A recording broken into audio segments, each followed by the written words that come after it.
Hello my dear students, welcome back to my YouTube channel SSDL math point.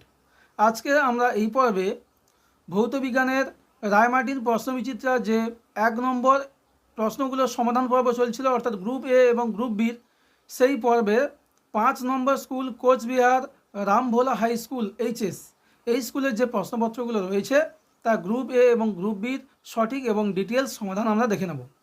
তো আমার এই ছোটো চ্যানেলে যারা নতুন ভিউয়ার্স রয়েছে প্রত্যেকেই ওয়েলকাম, এবং অবশ্যই ভিডিওগুলি যদি ভালো লাগে তাহলে পাশে থাকা বেল আইকনে প্রেস করে সাবস্ক্রাইব করে দাও, যাতে করে প্রতিনিয়ত তোমরা এই প্ল্যাটফর্ম থেকে আপডেট পেতে পারো। এবং সেই সঙ্গে জানিয়ে রাখি, তোমাদের চেনা পরিচিত বন্ধুদের মধ্যে প্রচুর পরিমাণে শেয়ার করো। অবশ্যই ভালো লাগলে ভিডিওটি কিন্তু লাইক করো। তাই চলো বেশি কথা না বাড়িয়ে আজকে আমি ভিডিওটা সূচনাতে যাই। প্রথমে যে রয়েছে 5 নম্বর স্কুল, দেখতে পাচ্ছ Cooch Behar Rambhola high school. Group এতে 1.1-এ রয়েছে এসটিপিতে 1 লিটার H2 গ্যাসের ভর, অর্থাৎ গ্যাসের প্রমাণ ঘনত্ব যেটা বলা হচ্ছে সেটা হচ্ছে, দেখো H2 গ্যাসের প্রমাণ ঘনত্ব 4টে অপশানের মধ্যে সঠিক উত্তর হচ্ছে অপশান ডি। অপশান ডি হচ্ছে বেটা 0.089 গ্রাম, 0.089 গ্রাম। এরপরে 1.2 আদর্শ গ্যাসের ক্ষেত্রে আয়তন প্রসারণ গুণাঙ্ক এবং চাপ প্রসারণ গুণাঙ্কের অনুপাত কত? দুটোর মানই সমান হয়, সুতরাং তাদের অনুপাতটা হয়ে যাবে অপশান ডি 1, আর দুটোর মানই হচ্ছে 1/273.15। এরপর 1.3 বলছে ভোল্ট ইন্টু অ্যাম্পিয়ার দ্বারা প্রদত্ত কোনটিকে প্রকাশ করা হয়? Volt into ampere. তা তুমি এটাকে ভেবে নিতে পারো যে ভোল্ট বলতে ভি আর অ্যাম্পিয়ার বলতে আই। তোমরা সবাই জানো P equal to VI. P বলতে আমরা কি জানি? বি বলতে আমরা জানি যে তড়িৎ ক্ষমতা। তাহলে সঠিক উত্তর হয়ে যাচ্ছে এখানে অপশান বি, তড়িৎ ক্ষমতা। এরপর আমরা 1.4-এর লেঞ্জের সূত্রটি কোন নীতি থেকে পাওয়া যায়? লেঞ্জের সূত্রটি দেখো 4টে অপশানের মধ্যে সঠিক উত্তর হচ্ছে অপশান এ, শক্তির সংরক্ষণ। শক্তির সংরক্ষণ নীতি সূত্র থেকে আমরা এটা লেঞ্জের সূত্রটা প্রমাণ করতে পারি। এরপর 1.5 তড়িৎ বিশ্লেষণের সময় ক্যাথোডে সংঘটিত বিক্রিয়াটি হলো, ক্যাথোডে ক্যাটায়ন যায় বেটা এবং সে ইলেকট্রন গ্রহণ করে, সুতরাং এক্ষেত্রে সঠিক উত্তর হচ্ছে অপশান বি, বিজারণ। সঠিক উত্তর হয়ে যাচ্ছে 1.5-এ বি, বিজারণ। এরপর 1.6-এ NH4Cl এবং NaNO2 এর মিশ্রণকে উত্তপ্ত করলে কোন গ্যাস উৎপন্ন হয়? অ্যামোনিয়াম ক্লোরাইড আর সোডিয়াম নাইট্রাইট, এটাকে এর মিশ্রণকে উত্তপ্ত করলে বেটা উৎপন্ন হবে অপশান এ, নাইট্রোজেন গ্যাস। এরপরে 1.7-এ থার্মিট পদ্ধতিতে বিজারক দ্রব্য হিসাবে ব্যবহৃত হয় অ্যালুমিনিয়াম, কেননা অপশান বি সঠিক উত্তর হয়ে যাচ্ছে উচ্চ উষ্ণতায় অক্সিজেনের সঙ্গে অ্যালুমিনিয়ামের একটা আকর্ষণ কাজ করে, মানে তীব্র আকর্ষণ কাজ করে, সেখানে থার্মিট পদ্ধতিতে বিজারক দ্রব্য হিসাবে ব্যবহৃত হয় অ্যালুমিনিয়াম। এরপর আমরা গ্রুপ বির যে প্রশ্নগুলো রয়েছে তার একে একে করে সঠিক উত্তরগুলো দেখে নেব। প্রথমে রয়েছে 2.1 তাপীয় রোধে মাত্রীয় সংকেত। তা তাপীয় রোধে মাত্রীয় সংকেত বেটা হবে, আমি এখানে একটু তীর চিহ্ন দিয়ে ওপরের দিকে লিখছি, m-1 l-2 t³ θ। এটা তোমরা জলের মতো একেবারে মুখস্থ রাখবে, m-1 l-2 t³ আর থিটা। আর এখানে একটু বলে রাখি, তাপীয় রোধ যেটা রয়েছে তোমাদের 1/k/d/a, ওই ফর্মুলাতে তোমরা যদি সব হচ্ছে মাত্রাগুলো বসাতে থাকো তাহলে এটাই পাবে, m-1 l-2 t³ θ। সমীকরণটা কী বেটা? সমীকরণটা কি বললাম যে 1/k/d/a, অর্থাৎ এখানে তুমি পরিবাহিতাঙ্কের হচ্ছে মাত্রা বসাবে, ডি বলতে বেধে মাত্রা আর এ বলতে প্রস্থচ্ছেদের ক্ষেত্রফলের মাত্রা তুমি বসাবে, পেয়ে যাবে m-1 l-2 t³ θ। এরপর শূন্যস্থান পূরণে রয়েছে পিতলের দৈর্ঘ্য প্রসারণ গুণাঙ্ক লোহার চেয়ে, অবশ্যই বেটা এটা সঠিক উত্তর হবে বেশি। পিতলের দৈর্ঘ্য প্রসারণ গুণাঙ্ক লোহার চেয়ে বেশি।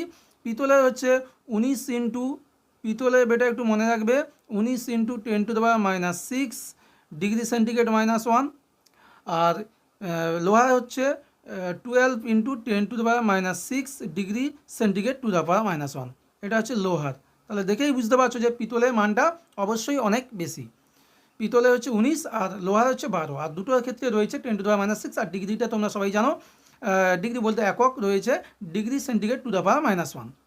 এরপর 2.2-তে বলছে অ্যানোড মাডে উপস্থিত একটি মূল্যবান ধাতুর নাম। অ্যানোড মাডে কী কী থাকে বেটা?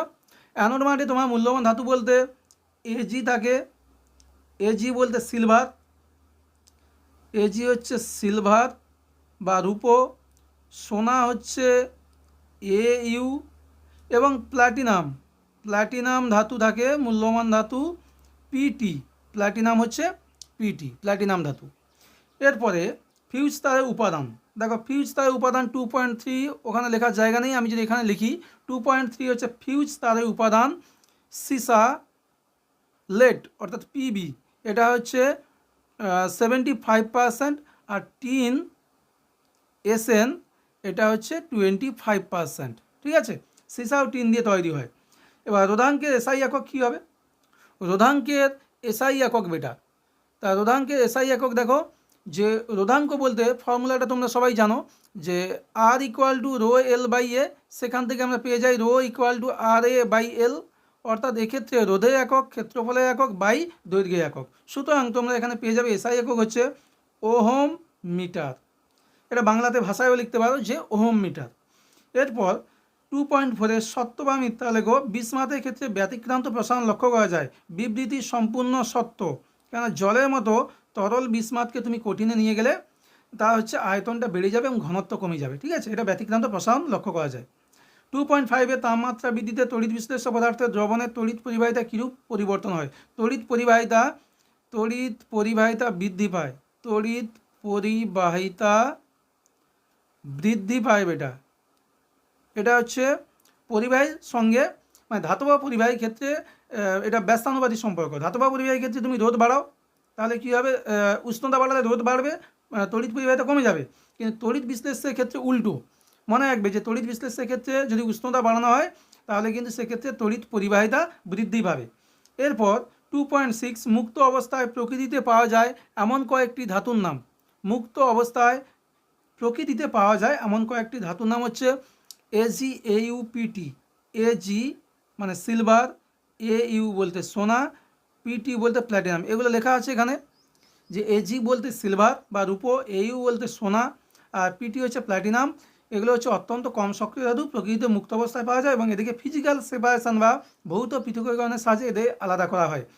আচ্ছা, এরপর 2.7 ইউরিয়া তৈরিতে অ্যামোনিয়া গ্যাস ব্যতীত কোন গ্যাস ব্যবহৃত হয়? তোমরা সবাই জানো যে 2.7 সঠিক উত্তর হয়ে যাচ্ছে কার্বন ডাই অক্সাইড। কী নেওয়া হয় বেটা? কার্বন ডাই অক্সাইড গ্যাস নেওয়া হয়। এরপরে পরের যে প্রশ্ন রয়েছে 2.7 অথবা স্পর্শ পদ্ধতিতে ব্যবহৃত অনুঘটকের নাম। এটা এখানে দুটো অনুঘটক ব্যবহার করা হয় স্পর্শ পদ্ধতিতে। অথবা প্রশ্ন 2.7 প্ল্যাটিনাইজড অ্যাজবেস্টাস বা হচ্ছে ভ্যানাডিয়াম পেন্টাঅক্সাইড বা ভ্যানাডিয়াম পেন্টাঅক্সাইড, যার সংকেত হচ্ছে V2O5, ভ্যানাডিয়াম পেন্টাঅক্সাইড। এর পরের প্রশ্নে দেখে নেব আমরা যে বাষ্প ঘনত্ব এবং আণবিক ভরের মধ্যে সম্পর্ক 2.8। তা দেখো 2.8-এ সঠিক উত্তর কী হয়ে যায় বেটা? বাষ্প ঘনত্ব যদি D হয় আর আণবিক ভর M হয়, তাহলে আমরা জানি M সমান 2D, অর্থাৎ আণবিক ভর M ইকুয়াল টু 2 গুণিতক বাষ্প ঘনত্ব D, তাহলে M সমান 2D, এই সম্পর্কটা মনে রাখবে এবং সেটা ভাষায় লিখবে বাংলাতে। এরপর 2.9-এ বলেছে একটি ওহমীয় পরিবাহী ক্ষেত্রে তড়িৎ প্রবাহ মাত্রা বনাম বিভব প্রভেদ লেখচিত্রের প্রকৃতি কীরূপ হয়? তা দেখো এই ক্ষেত্রে বলে রাখি যে তড়িৎ প্রবাহ মাত্রা এবং বিভব প্রভেদ অর্থাৎ V ভার্সাস I লেখচিত্র ওহমীয় পরিবাহী ক্ষেত্রে, মানে ওহমের সূত্রের লেখচিত্র, সেটা তোমরা সবাই জানো যে এই দিকে x অক্ষ বরাবর V নিলে, y অক্ষ বরাবর I নিলে লেখচিত্রটির প্রকৃতি হয় মূল বিন্দুগামী সরলরেখা। তাহলে এক্ষেত্রে সঠিক উত্তর হবে কি বেটা? লেখচিত্রের প্রকৃতি মূল বিন্দুগামী সরল রেখা। তাহলে ওহমীয় পরিবাহীর ক্ষেত্রে তড়িৎ প্রবাহ মাত্রা বনাম বিভব প্রভেদ লেখচিত্রের প্রকৃতি কী হচ্ছে বেটা? মূল বিন্দুগামী সরল রেখা।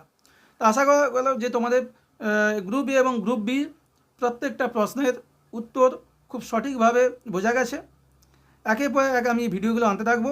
তোমরা যারা এখনও পর্যন্ত আগের ভিডিওগুলি রেডি করোনি, খুব ভালো করে চ্যানেলে রয়েছে সেগুলো একে একে করে রেডি করে নাও, কেন দেখবে কিছু কিছু কমন প্রশ্ন পাচ্ছ এবং এই শর্ট কোশ্চেনের মাধ্যমে তোমরা একটা হিউজ মাপে কনফিডেন্স পাবে যে পরীক্ষায় কী মাপের প্রশ্ন চলে আসছে। আমি বারবার বলছি যে এটা শুধুমাত্র তোমাদের সেকেন্ড সামেটিভ এক্সামের জন্য নয়, তোমাদের সামনে মাধ্যমিক পরীক্ষা রয়েছে, তার জন্য প্রতিটা শর্ট কোশ্চেন, প্রতিটা প্রশ্ন উত্তর খুবই গুরুত্বপূর্ণ এবং সেগুলো তোমাদের খুব ভালো করে রেডি করতে হবে। তা ভিডিওটি ভালো লাগলে অবশ্যই পাশে থাকা বেল আইকনে প্রেস করে সাবস্ক্রাইব করে দাও, যাতে করে তোমরা প্রতিনিয়ত আপডেট পেতে পারো এই প্ল্যাটফর্ম থেকে। আমি অঙ্কের ভিডিও আনবো, তোমাদের ক্লাস 10 অঙ্ক বইতে যে অঙ্ক রয়েছে সেগুলো আনবো, সেই সঙ্গে এই শর্ট কোশ্চেনের পর্বগুলো শেষ হলে আমি তোমাদের ভৌত বিজ্ঞানে যে অঙ্কগুলো রয়েছে একে একে করে আনবো। তা সবাই ভালো থাকো, সুস্থ থাকো। আশা করবো ভিডিওটি তোমাদের কাছে হেল্পফুল হয়ে উঠবে। আর হেল্পফুল হয়ে উঠলে একটা লাইক এবং একটা কমেন্ট এবং চেনা পরিচিত বন্ধুদের মধ্যে প্রচুর প্রচুর শেয়ার করো। তা আজকের পর্বটা আমি এখানে শেষ করছি। দেখা হচ্ছে পরবর্তী ভিডিওতে, যেখানে আমি স্কুল 6-এর 1 নম্বরের প্রশ্ন অর্থাৎ গ্রুপ এ এবং গ্রুপ বির সঠিক এবং ডিটেলস সমাধান নিয়ে একই রকমভাবে তোমাদের সামনে হাজির হবো। ততক্ষণ সবাই ভালো থাকো, সুস্থ থাকো। Thanks for watching. টাটা।